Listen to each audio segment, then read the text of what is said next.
So অনেকেই প্রশ্ন করেছেন যে প্রিয়াসে ভয়েস রিকগনিশন কিভাবে ইউজ করা যায়। আমার এখানে প্রিয়াসে আপনার ভয়েস রিকগনিশন আছে, এই বাটনটা। এটা করার জন্য প্রথমে আপনাকে যেটা করতে হবে সেটা হচ্ছে আপনার যে হেড ইউনিট আছে সেই হেড ইউনিটের সেটিংস অপশানে যেতে হবে।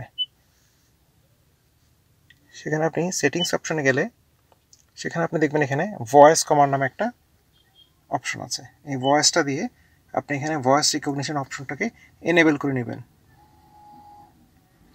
যেমন এখানে আপনি চাইলে ভয়েস ভলিউম চেঞ্জ করতে পারবেন এবং ভয়েস রিকগনিশন প্রম্পটস এগুলো দিয়ে সব কিছু এনেবল করে নিতে পারবেন। আমি অলরেডি করে ফেলেছি, তাই আর করতে হচ্ছে না। আপনি এখান থেকে বের হয়ে এসে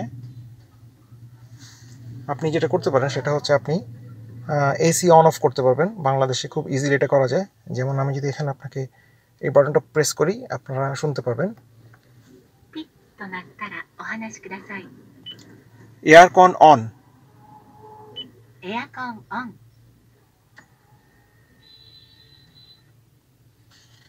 আপনারা দেখেন অলরেডি এয়ারকন কিন্তু অন হয়ে গিয়েছে। আপনাদের যদি আমি ক্লাইমেট কন্ট্রোলকে দেখাই, দেখেন এসি চলতেছে অটো মোডে। আমি কিন্তু কোনো বাটন প্রেস করি নাই, জাস্ট আপনার এসি অন করে দিয়েছি ভয়েস রিকগনিশন দিয়ে। একই সিস্টেমে আপনারা এই ভয়েস রিকগনিশন ইউজ করে আপনি এসিটা অফও করে দিতে পারবেন। সো এখন যেটা আমি আপনাদেরকে দেখাবো যে আমি ভয়েস কমান্ডে কীভাবে এসি বন্ধ করব, কিন্তু এয়ারকন না, এসিটা বন্ধ করব। দেখেন আমি কোনো বাটন চাপ দিচ্ছি না, আমি শুধু ভয়েস রিকগনিশন সুইচটা অন করতেছি।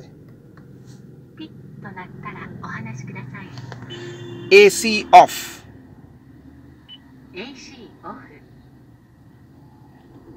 দেখেন এখন কিন্তু এসিটা অফ হয়েছে। হ্যাঁ, খেয়াল করছেন এসি অফ হয়েছে, কিন্তু এয়ারকন কিন্তু চলতেছে, মানে এয়ার ফ্লোটা চলতেছে।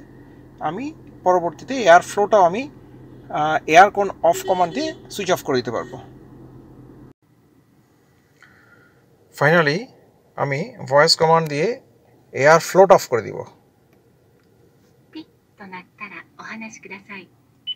Aircon of.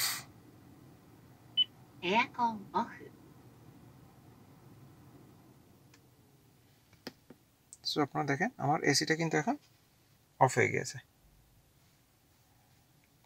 Thank you.